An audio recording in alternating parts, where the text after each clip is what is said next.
नमस्कार, India report देख रहे हैं आप। मैं हूं अदिति राजपूत और शुरुआत इस वक्त की बड़ी खबर से हम करने जा रहे हैं। बिहार के बांकीपुर में उपचुनाव की गिनती को लेकर बड़ी खबर सामने आ रही है। 31 राउंड में से 10 राउंड की गिनती पूरी हो गई है और बांकीपुर सीट पर प्रशांत किशोर लगातार बढ़त बनाए हुए हैं। प्रशांत किशोर को 20,059 वोट अब तक मिले हैं। उधर बीजेपी के जो नीरज कुमार हैं वो फिलहाल पीछे चल रहे हैं। नीरज कुमार को 14,048 वोट मिले हैं। तो बांकीपुर जो सीट है वो बीजेपी का गढ़ मानी जाती है। नितिन नवीन के वहां से छोड़ने के बाद यहां पर उपचुनाव हो रहे हैं, जिसमें बीजेपी के नीरज कुमार को टिकट दिया गया है और उनको टक्कर दे रहे हैं जनसुराज के प्रशांत किशोर और बड़ी जीत की तरफ वो बढ़ते हुए यहां पर नजर आ रहे हैं। 10 राउंड अगर यहां पर हो चुके हैं और उसमें प्रशांत किशोर लगातार आगे चल रहे हैं। प्रभाकर कुमार हमारे सहयोगी हमारे साथ जुड़ गए हैं। प्रभाकर, क्या जो अब तक की गिनती हुई है वो ये बता रही है कि जो अब तक नहीं हुआ बांकीपुर सीट में वो होने जा रहा है, लग रहा है? जी बिल्कुल, देखिए मामला उसी ओर बढ़ता दिख रहा है, क्योंकि पहले राउंड की जब गिनती शुरू हुई उसके बाद से अभी 10वें राउंड की गिनती हो गई है और हर राउंड में प्रशांत किशोर के जीत का अंतर जो है या बढ़त बोलते हैं वो बढ़ता जा रहा है। तो उनका जो फासला है, नंबर्स का फासला है वो बढ़ता जा रहा है। 10 राउंड के बाद लगभग 6,000 से वो लीड कर रहे हैं। कुल मिला के 32 राउंड होगा, यहाँ पे 32 राउंड की गिनती होगी। तो अभी हम हाफ वे मार्क भी नहीं पहुँचे हैं, लेकिन बहुत सारे ऐसे इलाकों में गिनती होना बाकी है जहाँ पर कि प्रशांत किशोर और उनकी टीम ये दावा करती है कि उन्हें बहुत वोट मिले हैं। देखिए, प्रशांत किशोर के लिए ये डू और डाई बैटल था, यानी कि करो और मरो की लड़ाई थी। प्रशांत किशोर का हमने देखा कैसे उन्होंने पिछले विधानसभा में पूरे की पूरी 243 सीटों पर अपने उम्मीदवार उतारे, एक भी सीट उनके खाते में नहीं गई और उसके बाद से उनकी पार्टी का जो भविष्य है वो एक तरह से हाशिए पे था। इस बार प्रशांत किशोर खुद मैदान में है, फ्रंट से लीड कर रहे हैं और पॉलिटिकल डेब्यू है उनका, क्योंकि पहली बार वो चुनावी मैदान में उतर रहे हैं। तो अगर इन्होंने उसको करो या मरो की लड़ाई के रूप में ही इस चुनाव को लड़ा, यही वही भाजपा के लिए प्रतिष्ठा की लड़ाई है, क्योंकि उनके राष्ट्रीय अध्यक्ष का सीट है। ये 40 सालों से यहाँ पर भाजपा रही है। पहले उनके पिताजी थे नितिन नवीन, के बाद प्रभाकर रोकूंगी आपको कुछ क्षणों के लिए। यहाँ पर 11वें राउंड की जो गिनती है वो भी पूरी हो चुकी है, यानी कि 11वां राउंड जो है वो भी पूरा हो गया और उसमें भी प्रशांत किशोर ही आगे चल रहे हैं। तो ऐसे में ये बड़ा अपडेट यहाँ पर सामने निकल कर आ रहा है। बांकीपुर उपचुनाव पर सबकी नजर लगातार बनी हुई है और अब तक भले ही हाफ वे राउंड पूरा ना हुआ हो, लेकिन जितने राउंड हुए हैं उसमें अगर प्रशांत किशोर आगे चल रहे हैं तो ये अपने आप में बहुत बड़ी राउंड है। और 11वें राउंड को लेकर जो अपडेट आ रहा है सामने, 6,000 से ज्यादा वोटों से प्रशांत किशोर 11वें राउंड में भी आगे चल रहे हैं और नीरज सिन्हा जो हैं वो लगातार बीजेपी के पीछे बने हुए हैं। प्रभाकर, आप अपनी बात पूरी कीजिए, क्योंकि बांकीपुर यहाँ पर बीजेपी का गढ़ माना जाता था। अगर पिछले 30 सालों की बात करें तो बीजेपी कभी भी नहीं हारी है और ऐसे वक्त पर भी नहीं हारी है जब बड़ी बड़ी सरकारों के को प्रचंड बहुमत मिला। और ऐसे में इस बार जब उपचुनाव हो रहा है उसमें परिस्थितियां बिल्कुल उलट नजर आ रही हैं। ये बिल्कुल, जैसा मैंने आपको बताया कि ये प्रतिष्ठा की लड़ाई है भाजपा की, क्योंकि भाजपा के राष्ट्रीय अध्यक्ष की सीट है। ये 40 सालों से भाजपा के पास रही है। पहले उनके पिताजी के पास थी, उसके बाद अब भाजपा के राष्ट्रीय अध्यक्ष जो नितिन नवीन है वो इस सीट पर रहे हैं।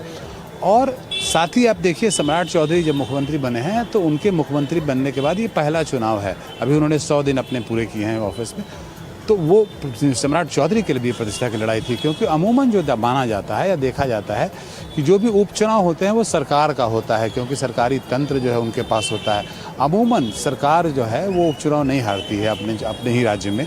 अगर ये ऐसे नतीजे जो अभी दिख रहे हैं, जो ट्रेंड दिख रहा है, उसमें अगर ऐसे ही नतीजे आए और प्रशांत किशोर अगर जीतते हैं तो उस केस में राष्ट्रीय अध्यक्ष नितिन नवीन और सम्राट चौधरी दोनों के लिए बहुत बड़ा राजनीतिक तौर पे झटके के रूप में देखा जाएगा। और प्रशांत किशोर जो है वो एक तरह से बिहार की पॉलिटिक्स में लॉन्च होंगे, उनका डेब्यू होगा। और एक दूसरा बड़ा झटका ये किसके लिए होगा वो समझना बहुत ज़रूरी है, वो है तेजस्वी यादव के लिए, क्योंकि अभी तक जो है वो विपक्ष में तेजस्वी यादव नेता के रूप में खड़े थे। अब प्रशांत किशोर अगर असेंबली में पहुंचते हैं तो तेजस्वी यादव ने जो नेता प्रतिपक्ष का जो रोल है जो ले रखा था वो देखेंगे आप, धीरे धीरे शिफ्ट हो जाएगा प्रशांत किशोर के पास, क्योंकि प्रशांत किशोर आंकड़े वाले आदमी हैं। प्रशांत किशोर के पास डेटा होता है और वो अपने बातों को कैसे रखते हैं मजबूती से वो जानते हैं। तो आप जिस तरह से वो जन सरकार के मुद्दों को उठाएंगे तो तेजस्वी यादव जो है उनका कद जो है राजनीतिक तौर पर धीरे धीरे आपको बौना पड़ता हुआ दिखेगा। जी बिल्कुल प्रभाकर, और अगर हम अभी हाल ही के विधानसभा चुनाव की बात करें तो वहां पर भी बांकीपुर में बीजेपी को 60% से ज्यादा वोट मिले थे। और हमने ये भी देखा कि जब उम्मीदवारों का चयन हुआ तो जो अभिषेक बंटी थे उन्हें टिकट दिया गया, बाद में टिकट काटकर अचानक से फिर बदलाव करके नीरज सिन्हा को मैदान में उतारा गया। तो ये सारे फैक्टर्स जो हैं वो कहीं ना कहीं बीजेपी के लिए भारी साबित हो रहे हैं। और जी बिल्कुल हो रहे हैं। और साथ ही एक दूसरा फैक्टर जो है जिसकी हम चर्चा नहीं कर रहे हैं वो जेंजी फैक्टर है, क्योंकि जिससे बांकीपुर चुनाव में का कैंपेन अपने शबाब पे था, उसी समय में जंतर मंतर में यहाँ पे जेंजी आंदोलन हो रहा था, पटना में जेंजी आंदोलन हो रहा था। और बांकीपुर की अगर आप डेमोग्राफी को देखेंगे तो बहुत ही इंटरेस्टिंग है। बांकीपुर में ऐसा बोला गया है हमें कि 1/3 यानी कि 1/3 जो है वो 25 साल से कम के वोटर्स हैं। तो वो जेंजीज भी हैं और यूथ भी हैं। उन्हें आप मान लीजिए जेंजी कैटेगरी में अगर आप मोटे तौर पर रखते हैं उन्हें, तो वो 1/3 वोटर जो हैं उन्होंने अपने आक्रोश को अभी व्यक्त किया था सड़कों पे। सरकार के खिलाफ वो आक्रोश था, चाहे जंतर मंतर हो या पटना के गांधी मैदान में हो। उन वोटर्स ने क्या किया, क्या वो एक मुश्त जाके उन्होंने सरकार के खिलाफ वोट किया? तो ये सारे फैक्टर्स भी हैं जिसको कि आपको ध्यान में रखना होगा। हालांकि इसकी विवेचना आप तभी कर सकते हैं जब फाइनल रिजल्ट आ जाएगा। उसके बाद जब election commission booth wise data release करती है तब आप उसमें जाके देख सकते हैं कि आखिर किस बूथ पे कितने यूथ थे और कितना वोट किसको पड़ा है। तब आप उसके डीप डाइविंग उसमें कर सकते हैं। लेकिन मोटे तौर पे ये लग रहा है, अभी जो आंकड़े आ रहे हैं उसमें ये लग रहा है कि जेंजी आंदोलन जो है उसका भी प्रभाव यहाँ बांकीपुर में दिख रहा है। जी बिल्कुल प्रभाकर, जिस तरह से आप कह रहे हैं जेंजी आंदोलन का असर भी उन उपचुनाव की में नजर आ रहा है। यहाँ पर जो 11वां राउंड उसमें 6419 वोटों से प्रशांत किशोर आगे चल रहे हैं। आप बने रहिए प्रभाकर हमारे साथ, कुछ और राजनीतिक प्रतिक्रियाएं जो सामने आ रही है वो भी आपको सुनवाते हैं। बढ़ने दीजिए, तब जाकर ट्रेंड क्लियर होगा, फिर उसके बाद उस पर कुछ भी कमेंट किया जाएगा। काउंटिंग आगे बढ़ने दीजिए, तब जाकर ट्रेंड क्लियर होगा, फिर उसके बाद उस पर कुछ भी कमेंट किया जाएगा। भारतीय जनता पार्टी का परंपरागत वोट पूरे तौर पर जनसुराज को ज़्यादा दिख रहा है, यानी सरकार के खिलाफ गुस्सा है। सम्राट चौधरी जो बिहार के मुख्यमंत्री हैं उनके प्रति गुस्सा है भाजपा के अंदर। ये बात तो अब साफ दिख रही है, साफ साफ दिख रही है। तो भाई जब राजा पुल का जब नीतीश जी का वोट चला गया प्रशांत किशोर को, तो बचा क्या है? पता नहीं क्या जरूरत है। आज के सूत्रधार ये नया पद सृजित हुआ है, वो आगे चल रहे हैं। तो अभी तो और राउंड की गिनती बाकी है। हमारी उम्मीद है, अब भी बरकरार है, कि लोग विकास को पसंद करेंगे, जेपी गंगा पथ को पसंद करेंगे, लोहिया चक्र पथ को पसंद करेंगे, और यह सवाल मौजूद है। परिणाम जब घोषित होगा तब कहा जाएगा कि मेरा दावा खोखला था या मेरा दावा वजनदार था या मेरा दावा असत्य था या सत्य था, वो तो पता चलेगा। नहीं, हम लोग भी चुनाव लड़े हैं और हम लोग भी 8 टर्म चुनाव जीते हैं। हम भी कभी कभी first round, second round, third round में पीछे चलते थे। इसका मतलब थोड़ी था कि मैं हार के आया हूं यहाँ। ये जनता का जो जनादेश है वो जनादेश पूरा आने दीजिए, और जो भी जनता का जनादेश प्राप्त होगा उसका हम सब लोग मिलकर के सम्मान करेंगे। बिहार के बांकीपुर में उपचुनाव की गिनती को लेकर बड़ी खबर सामने आ रही है। 31 राउंड में से 10 राउंड की गिनती पूरी हो गई है और बांकीपुर सीट पर प्रशांत किशोर लगातार बढ़त बनाए हुए हैं।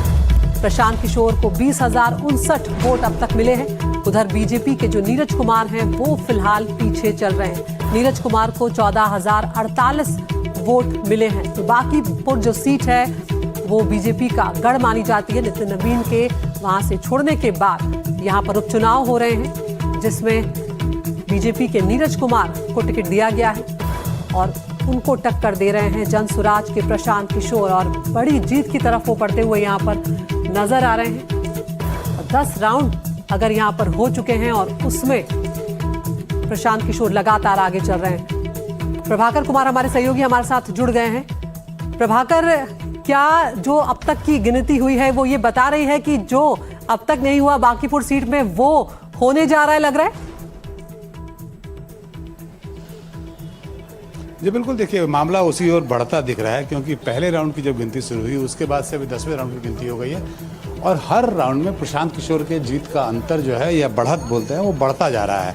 तो उनका जो फासला है, नंबर्स का फासला है, वो बढ़ता जा रहा है। 10 राउंड के बाद लगभग 6000 से वो लीड कर रहे हैं। कुल मिला के 32 राउंड होगा, यहाँ पे 32 राउंड की गिनती होगी। तो अभी हम हाफ वे मार्क भी नहीं पहुँचे हैं, लेकिन बहुत सारे ऐसे इलाकों में गिनती होना बाकी है जहाँ पर कि प्रशांत किशोर और उनकी टीम ये दावा करती है कि उन्हें बहुत वोट मिले हैं। देखिए, प्रशांत किशोर के लिए ये डू और डाई बैटल था, यानी कि करो और मरो की लड़ाई थी। प्रशांत किशोर का हमने देखा कैसे उन्होंने पिछले विधानसभा में पूरे की पूरी 243 सीटों पर अपने उम्मीदवार उतारे, एक भी सीट उनके खाते में नहीं गई और उसके बाद से उनकी पार्टी का जो भविष्य है वो एक तरह से हाशिए पे था।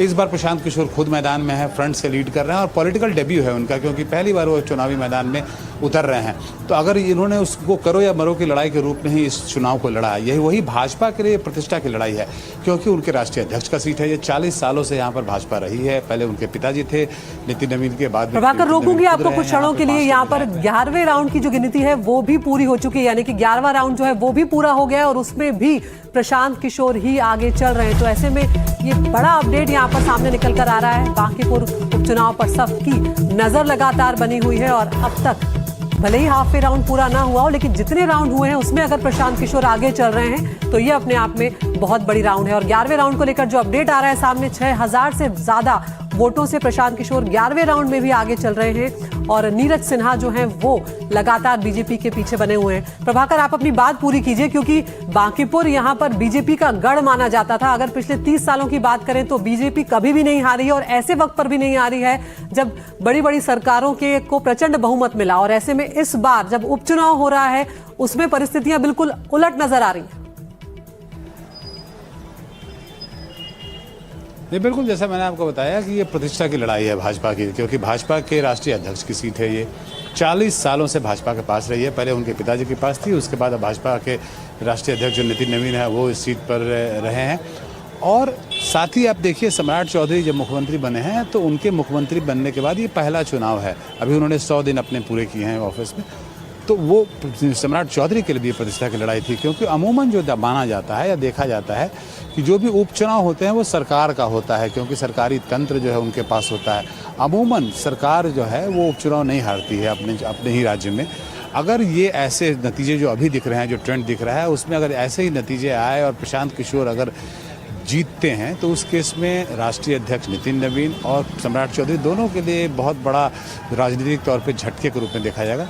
और प्रशांत किशोर जो है वो एक तरह से बिहार की पॉलिटिक्स में लॉन्च होंगे, उनका डेब्यू होगा। और एक दूसरा बड़ा झटका ये किसके लिए होगा वो समझना बहुत ज़रूरी है, वो है तेजस्वी यादव के लिए, क्योंकि अभी तक जो हैं वो विपक्ष में तेजस्वी यादव नेता के रूप में खड़े थे। अब प्रशांत किशोर अगर असेंबली में पहुंचते हैं तो तेजस्वी यादव ने जो नेता प्रतिपक्ष का जो रोल है जो ले रखा था वो देखेंगे आप, धीरे धीरे शिफ्ट हो जाएगा प्रशांत किशोर के पास, क्योंकि प्रशांत किशोर आंकड़े वाले आदमी हैं। प्रशांत किशोर के पास डेटा होता है और वो अपने बातों को कैसे रखते हैं मजबूती से वो जानते हैं। तो आप जिस तरह से वो जन सरकार के मुद्दों को उठाएंगे तो तेजस्वी यादव जो है उनका कद जो है राजनीतिक तौर पर धीरे धीरे आपको बौना पड़ता हुआ दिखेगा। जी।